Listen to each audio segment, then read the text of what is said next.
Jeudi 9 mai 2019, bienvenue, bonjour à tous pour commencer les titres de cette édition.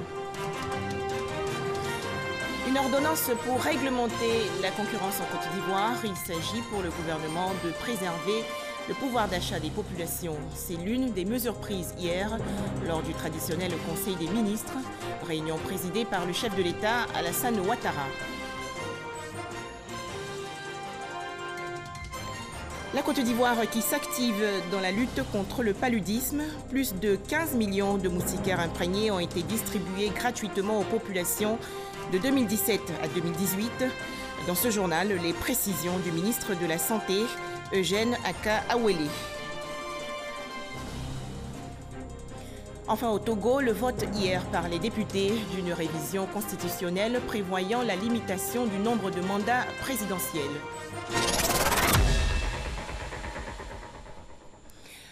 Plusieurs mesures prises hier lors du Conseil des ministres présidé par le chef de l'État Alassane Ouattara, à l'exemple de cette ordonnance pour réglementer la concurrence dans tout le pays. Ce décret qui vise à préserver le pouvoir d'achat des populations découle de la mise en œuvre du programme social du gouvernement 2019-2020. Les détails dans ce reportage de Jérôme Kofi Aboula. Nous sommes pratiquement en fin de matinée quand le président de la République, Alassane Ouattara, au palais présidentiel, fait son entrée dans la salle où il est accueilli par les membres du gouvernement. C'est le Conseil des ministres mercredi, comme toutes les semaines, qui s'installe. Les sujets abordés pendant environ 2 heures d'horloge ont permis d'obtenir des résultats pour précisément parler des décisions prises. Avant d'en énumérer quelques-unes, le porte-parole du gouvernement donne une information capitale sur les performances de la Côte d'Ivoire au sujet de l'indice de sécurité. La baisse que la Côte d'Ivoire enregistre au titre de l'indice général de sécurité qui se situe aujourd'hui à 1,1 sur une échelle de 5 pour le mois d'avril 2019 contre 3,8 en 2012, ce qui d'ailleurs nous positionne au même niveau que les villes telles que Genève et New York. Et il s'agit d'ailleurs d'un des meilleurs taux que nous ayons obtenus depuis la sortie de crise. À ce jour, tous ces indicateurs montrent une baisse considérable des infractions telles que les violences basées sur le genre, celles liées au vol, aux atteintes à l'intégrité physique, aux biens, aux établissements financiers. Par ailleurs, la cherté de la vie en Côte d'Ivoire reste l'une des préoccupations majeures du gouvernement. C'est dans cette perspective qu'une décision sur la concurrence a été prise par le Conseil. Cette ordonnance autorise le gouvernement, sans préjudice du principe de la libre concurrence, à réglementer les prix des biens et services de première nécessité ou de grande consommation en cas de besoin induit par les perturbations du marché telles que les hausses excessives de prix découlant de situations exceptionnelles ou de spéculations de toute forme. Cette mesure, en cohérence avec le programme social du gouvernement, vise à préserver le pouvoir d'achat du consommateur en cas de fonctionnement manifestement anormal du marché et corrélativement à lutter contre la cherté de la vie. S'agissant des Ivoiriens de l'extérieur, il est de plus en plus question de la mise en place d'un mécanisme d'appui à leurs activités en termes d'investissement. Une communication à ce sujet a été adoptée par le Conseil conformément au projet de signature d'une convention d'assistance technique avec le Fonds de solidarité Africa, en abrégé FSA.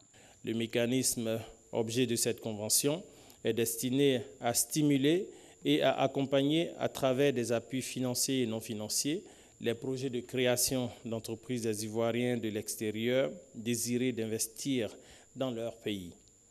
Plus précisément, ce mécanisme met à leur disposition, d'une part, un appui technique relativement à l'étude du projet, l'élaboration du business plan, le montage du projet et le bouclage du plan financier, la formation ainsi que le suivi du projet.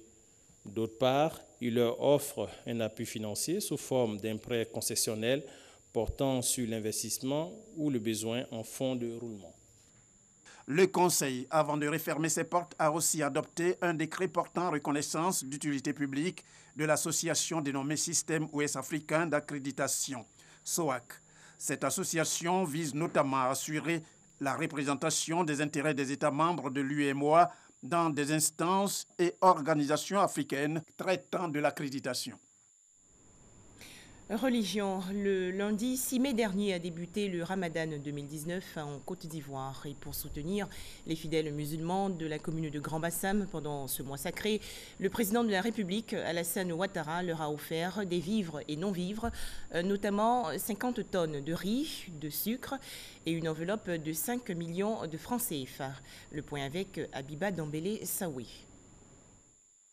En ce tout premier jour du mois de Ramadan, le Premier ministre, ministre du Budget et du Portefeuille de l'État, Amadou Gon Coulibaly, a envoyé une importante délégation composée de son épouse Assetou Gon Coulibaly, du ministre de la Fonction publique Issa Coulibaly, du ministre de la Famille et de la Femme et de l'Enfant, Li Ramata Bakayoko, d'Ibrahim Makassa, conseiller spécial et plusieurs autres personnalités de haut rang, pour apporter le message du président de la République à l'ensemble de la communauté musulmane de Côte d'Ivoire et en particulier de la commune de Grand Bassam.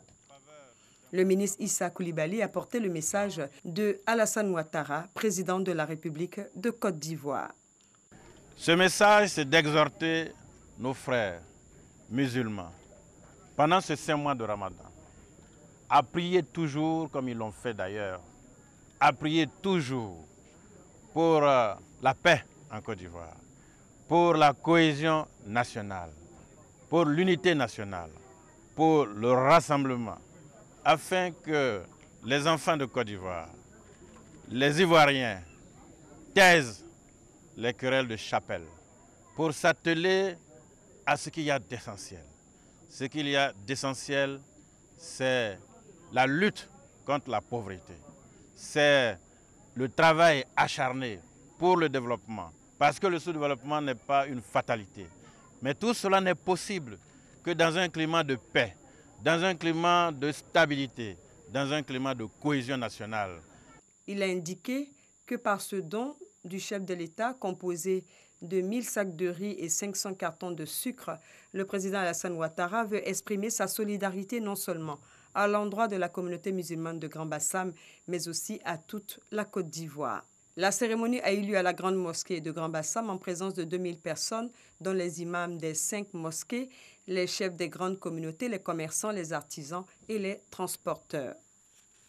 Outre les 50 tonnes de riz et de sucre, la délégation a, au nom du chef de l'État, remis une enveloppe de 5 millions de francs CFA à la communauté musulmane de Grand Bassam. C'est une première fois dans l'histoire de la ville de Grand Bassam que l'ensemble de ces membres de gouvernement se retrouvent pour nous soutenir. Vraiment, nous disons merci à M. le Premier ministre, merci à M. le Président de la République.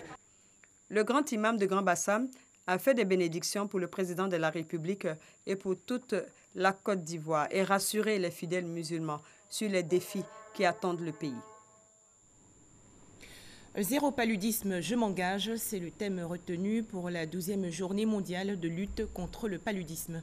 En Côte d'Ivoire, la cérémonie officielle se tient aujourd'hui à Dimbokro, dans le centre du pays.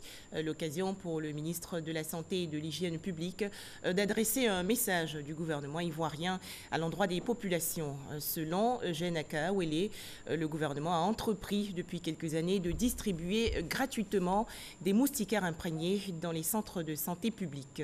Désiré Kofi et Eugène Atoubé. Zéro paludisme, je m'engage. Le thème choisi cette année pour la célébration de la journée mondiale de la lutte contre le paludisme est à la fois exhortation et appel à un total engagement de toutes les composantes du corps social. L'enjeu, l'élimination de cette maladie de santé publique.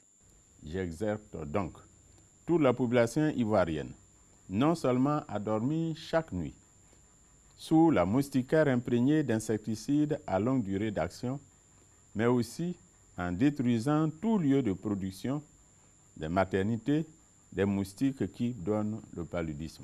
Si chaque personne s'engage dans la lutte contre cette endémie, nous pourrons atteindre l'objectif zéro paludisme en Côte d'Ivoire. La moustiquaire imprégnée d'insecticides à longue durée d'action est à ce jour le principal moyen de prévention contre les piqûres des moustiques qui donnent le paludisme. Depuis plusieurs années, le gouvernement ivoirien assure la promotion et la distribution gratuite à l'échelle nationale, surtout aux femmes enceintes en consultation prénatale et aux enfants de moins de 5 ans en vaccination et en consultation dans tous les centres de santé publics. Grâce au soutien du gouvernement américain et la subvention du Fonds mondial, le test de diagnostic rapide, les médicaments pour le traitement du paludisme, la prévention chez les femmes enceintes sont gratuits dans toutes les formations sanitaires de Côte d'Ivoire. Grâce à toutes ces interventions, le nombre de décès liés à cette maladie a été réduit de 2 points, de 2017 à 2018, soit 15 pour 100 000 en 2017 et 13 pour 100 000 en 2018. J'invite chaque personne faisant une fièvre à se rendre dans les 24 heures dans le centre de santé le plus proche pour faire les examens et recevoir le traitement adapté. Le paludisme, hélas, continue d'avoir des conséquences dévastatrices dans le monde. Selon l'Organisation mondiale de la santé, 445 000 enfants de moins de 5 ans en meurent chaque année en Afrique. Une autre maladie transmise par les moustiques sévit actuellement dans le district d'Abidjan. Il s'agit de la dengue. 78 cas confirmés, 2 décès, et cela malgré la vaste campagne de démoustication initiée en 2017 par les autorités sanitaires. Les communes concernées sont Abobo, Bingerville et Cocody.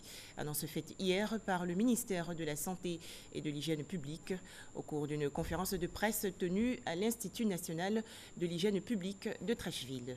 Nous Sangaré et Dangui Dangui. 78 cas, dont 2 décès. C'est le bilan de l'épidémie de la dengue qui a refait surface dans le district d'Abidjan.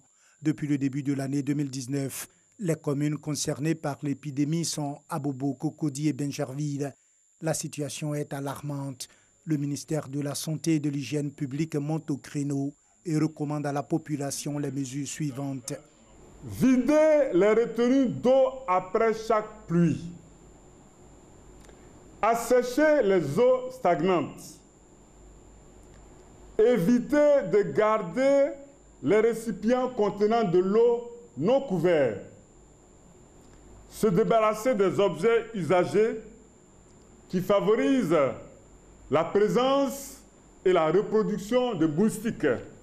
Désherber aux alentours des maisons, surtout éviter les plantations de bananiers en agglomération ou tout autre arbre à feuilles engainantes comme l'arbre du voyageur.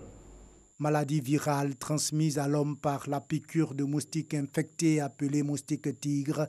La dengue est une maladie qui se manifeste par plusieurs signes. Une fièvre associée ou non à des maux de ventre, des maux de tête, des vomissements persistants, des douleurs aux articulations, une fatigue intense. Le directeur général de l'Institut national de l'hygiène publique invite donc les populations à éviter l'automédication et à se rendre immédiatement dans le centre de santé le plus proche en cas de fièvre associée ou non à d'autres symptômes. En 2017, la Côte d'Ivoire était confrontée à cette même épidémie. Une vaste campagne de démoustication avait été menée par les autorités sanitaires d'alors pour endiguer sa propagation. Direction à présent la commune de Marcory, où le centre de santé communautaire Aliodan a été doté récemment d'un bâtiment flambant neuf et équipé. C'est un don du groupe des épouses des chefs de mission diplomatique africains accrédités en Côte d'Ivoire. Cet édifice a donc été inauguré par les ministres Aka Awele et Liramata Bakayoko. Les détails dans ce reportage de Walter Amadou Ouattara. C'est un bâtiment tout neuf qui vient d'être inauguré à Aliodan dans la commune de Marcory. Il comprend 3 salles d'hospitalisation, 2 salles de consultation et des latrines. Construit par le groupe des épouses de chefs de mission diplomatique africaine accrédités en Côte d'Ivoire, ce bâtiment est entièrement équipé par le réseau des chambres des experts européens du département Afrique de l'Ouest. Sa remise officielle s'est faite avec le soutien du ministre de la Santé et de l'Hygiène publique. En tant qu'épouse de diplomate, nous avons accès à certains services de santé et nous avons constaté que nos sœurs, des fois, ont des difficultés. Et nous nous sommes dit que nous allons essayer de faire quelque chose pour nos sœurs, nos mères, nos filles. Ces femmes, quand elles sont venues me voir pour la première fois, le premier mot, c'est accompagner la politique sociale du président de la République de Côte d'Ivoire. Je pense que cela allait de soi pour que nous puissions ouvrir nos portes à ces dames pour les aider à atteindre les objectifs. Le ministre de la Santé et de l'Hygiène publique, Jeanne Aka Aoulé, et la ministre Ly Ramata Bakayoko, ministre de la Famille, de la Femme et de l'Enfant, ont félicité les deux entités donatrices pour le travail qu'elles effectuent en faveur des populations, surtout pour l'aide que le RCDAO apporte dans la mise en œuvre du programme social du gouvernement. Ce centre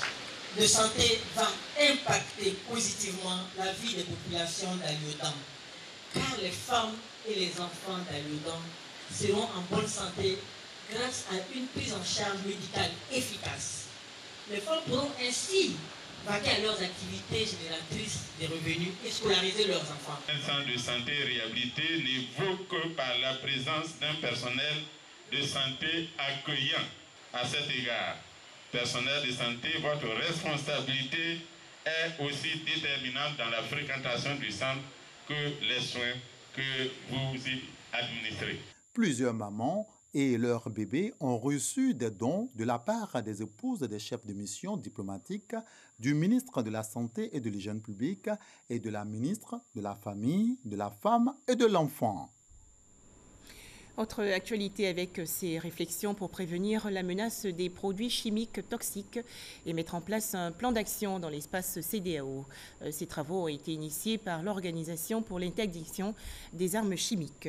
Ahmed Traoré et Abou Sanogo. Le danger chimique constitue une menace probable pour la région ouest africaine, ce qui se justifie par la recrudescence du terrorisme dans cette zone. Les pays de l'espace CEDEAO en sont bien conscients, d'où la tenue de cette table ronde. Le but de cette initiative est de mener une réflexion sur la mise en œuvre du plan d'action élaboré par chaque pays. Également, de mobiliser des capacités pour prévenir la menace chimique. Comme on l'a dit tantôt, le problème des armes chimiques est une réalité. Et les différents développements de l'actualité dans le monde nous ont montré que les armes chimiques restent une menace pour tous les peuples. Nous avons le devoir de réfléchir, de trouver des pistes de solutions et de mettre en place un dispositif préventif au cas où il y aurait une menace pour que la riposte au moins soit présente. Capacité et plan d'action pour la gestion des incidents chimiques. Thème de cette table ronde qui accueille 12 pays et 60 participants.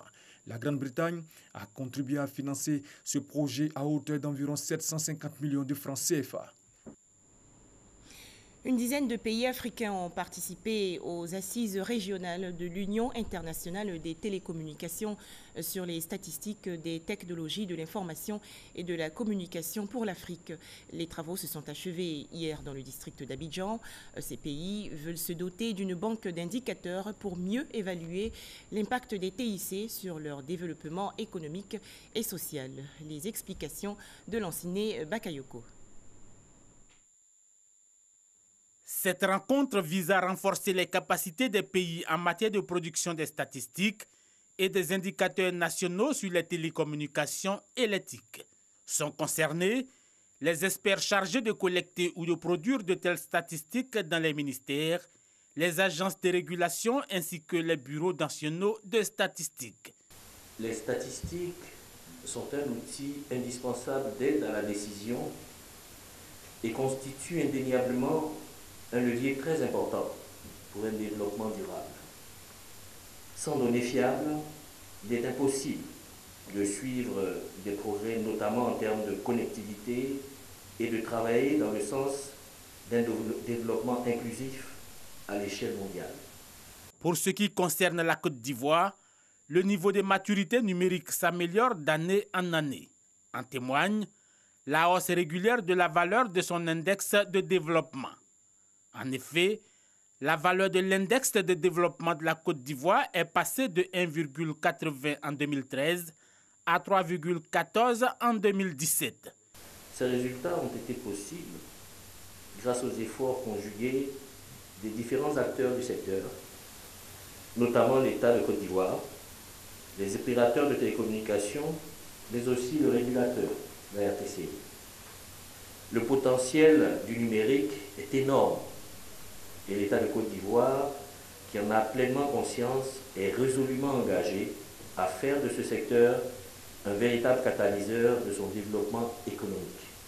Au cours de ces 5 dernières années, le secteur du numérique a contribué au produit intérieur brut à hauteur de 9%. Pour les 5 prochaines années, ce niveau devrait se situer à 15%. La Côte d'Ivoire a l'école de l'Estonie en matière de gouvernance électronique. Ce pays d'Europe du Nord, on le sait, a une expérience reconnue mondialement. Un accord de coopération a été conclu hier entre l'Agence nationale du service universel des télécommunications, entreprise sous tutelle du ministère ivoirien de l'économie numérique, et une structure estonienne. Les explications de Francis Boifo. Son modèle de gestion des structures publiques est basé sur l'utilisation des technologies de l'information et de la communication TIC. L'Estonie fait partie des pays dont la gouvernance électronique séduit en Europe et ailleurs. Par exemple, on peut réserver une place de parking via son mobile, on peut réserver un ticket de bus via son mobile, on peut payer ses impôts en ligne, on peut créer une entreprise en moins de 8 minutes en ligne. Donc voilà, il y a plein de e-services qui nous rendent la vie facile et qui permettent à chaque citoyen finalement d'accéder à des services publics en ligne gratuitement et facilement. Outre l'administration publique, les autorités encouragent le secteur privé à développer des services de qualité via les technologies de l'information. Donc au-delà de donner des opportunités aux entreprises estoniennes au sein de l'Estonie, le gouvernement estonien va également nous permettre de nous exporter à l'étranger. Voilà qui justifie cette signature de convention entre une structure estonienne et l'Agence nationale du service universel des télécommunications, l'ANSUT de Côte d'Ivoire. L'Estonie est l'un des pays à avoir mis en place une identité numérique. Donc aujourd'hui en Côte d'Ivoire, on a un projet majeur qui est celui de l'identifiant unique qui permettra d'avoir une base de données des personnes vivant en Côte d'Ivoire sécurisée et fiable. Je pense qu'avec ce qui s'est fait en Estonie, de pouvoir bénéficier d'une telle expérience nous permettrait de faire un bond qualitatif. La convention a été signée à l'occasion d'une formation sur la gouvernance électronique organisée par l'Union africaine UA. L'UA entend faire la promotion de la gestion des services par les TIC à travers le continent. Autre convention signée hier, celle relative à la poursuite de l'exploitation des gisements de manganèse dans la région nord-est du pays par l'entreprise Bondoukou Manganèse SA. Document également approuvé par le ministère des Mines et de la Géologie. Le point avec Jean-Louis Gbangbo. L'État de Côte d'Ivoire a renouvelé le permis d'exploitation de la société minière de Bondoukou. Une nouvelle convention d'une durée de 10 ans qui a pour but d'encadrer la poursuite de l'exploitation des gisements sur le périmètre du permis d'exploitation situé dans le département de Bondoukou. Je voudrais rassurer l'État de Côte d'Ivoire quant à la volonté de Bondoukou Manganèse de participer au développement du pays. Cela se ressent à travers la réalisation de plusieurs projets comme la construction d'écoles, de routes, de puits et bien d'autres ouvrages pour ces populations. Tout en félicitant toutes les parties qui ont travaillé en vue de l'aboutissement des négociations, le ministre Jean-Claude Kouassi a invité la société à respecter scrupuleusement les thèmes du nouvel accord. Ce n'est qu'à ce prix que nous pourrons atteindre l'objectif qui nous est assigné de faire passer la contribution du secteur minier de 2 à plus de 4% du produit intérieur brut de notre pays. Et ce n'est qu'à ce prix que l'exploitation du manganèse de Côte d'Ivoire pourra être au meilleur service des populations de Bondoukou, de vos propres travailleurs, de votre société, du gouvernement ivoirien. Le ministre s'est dit déterminé à prendre les mesures appropriées en cas de manquement de la société à ses obligations. La production de manganèse en Côte d'Ivoire, il faut le rappeler, a atteint 641 000 tonnes en 2018, soit une hausse de 25% contre 510 000 tonnes en 2017, selon un rapport de la Direction générale de l'économie. Un tout autre sujet à présent. En 40 ans, ça se fête. La Ligue ivoirienne des secrétaires a célébré récemment son 40e anniversaire, cérémonie doublée de la 3e édition du Salon international Innove Assistant. Les festivités se sont déroulées au Palais de la Culture. Astou Touré. De l'assistanat collaboratif à l'assistanat managérial. C'est le thème de cette 3e édition du Salon international Innove Assistant, piloté par la Ligue ivoirienne des secrétaires, LIS. Cette année, un accent particulier est mis sur la formation. Nous, les secrétaires, nous sommes les vitrines de l'entreprise. Nous sommes le miroir. C'est nous qu'on trouve d'abord. Avant d'atteindre le patron, c'est nous qui organisons l'agenda du patron. C'est nous qui organisons les rendez-vous du patron. Alors, une assistante qui n'est pas formée, elle ne peut pas véritablement assister son patron.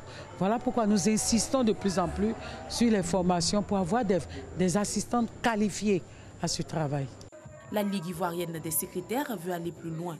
Elle entend créer une université des sciences secrétariales. Nous allons vraiment aller vers nos décideurs, vers les gouvernants pour nous aider à faire asseoir cette université des sciences secrétariales pour permettre aux secrétaires d'aller de l'avant. Autour d'un dîner gala, les secrétaires de Côte d'Ivoire, accompagnés de leurs pairs, venus du Sénégal, du Cap-Vert, de la France, du Cameroun, du Bénin et d'autres pays, ont célébré le jubilé d'émeraude de la Ligue ivoirienne des secrétaires.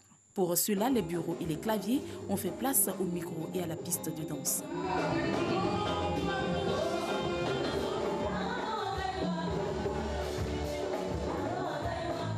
À cette cérémonie, une distinction particulière a été rendue à Alexise Gougoua, fondatrice de la LIS, et à quelques pionnières. L'association compte plus de 1600 membres. Autre réjouissance, le 74e anniversaire de la victoire du 8 mai 1945 a été célébré hier.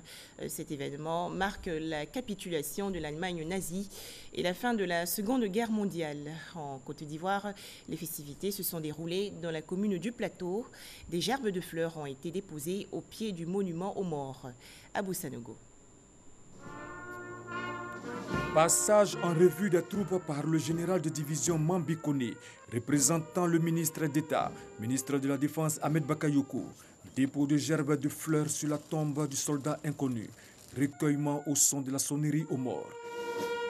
Il y a 74 ans, le 8 mai 1945, la Seconde Guerre mondiale ou la Deuxième Guerre mondiale prenait fin avec la capitulation sans condition du Troisième Reich, l'Allemagne nazie.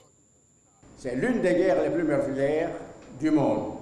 Tenez, plus de 60 millions de morts, dont 40 000 civils. La Côte d'Ivoire y a pris une part très active. Sur les 5 millions de soldats engagés, 500 000 venaient d'Afrique.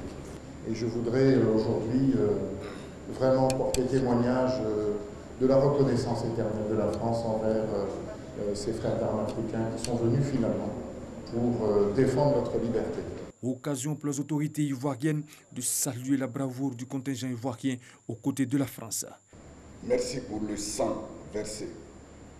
Merci pour tous vos camarades qui sont tombés au front pour que vive la liberté. La Seconde Guerre mondiale ou Deuxième Guerre mondiale, conflit armé à l'échelle planétaire, a duré du 1er septembre 1939 au 2 septembre 1945. Ce conflit prend fin sur le théâtre d'opération européen le 8 mai 1945 par la capitulation sans condition du Troisième Reich, l'Allemagne nazie. Hors de chez nous, les députés togolais ont voté hier une révision constitutionnelle. Le document prévoit la limitation du nombre de mandats présidentiels. Mais pour commencer, l'actualité au Mali.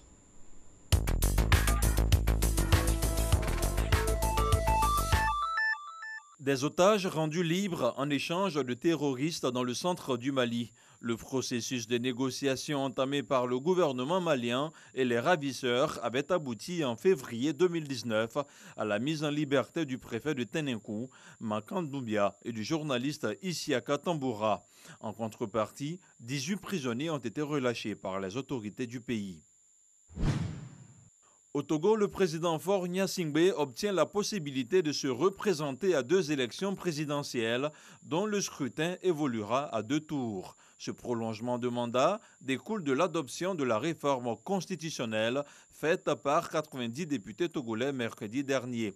Les dispositions légales du nouveau texte de la Constitution du pays apportent une augmentation d'1 an au mandat des députés, soit 6 ans, renouvelables 2 fois.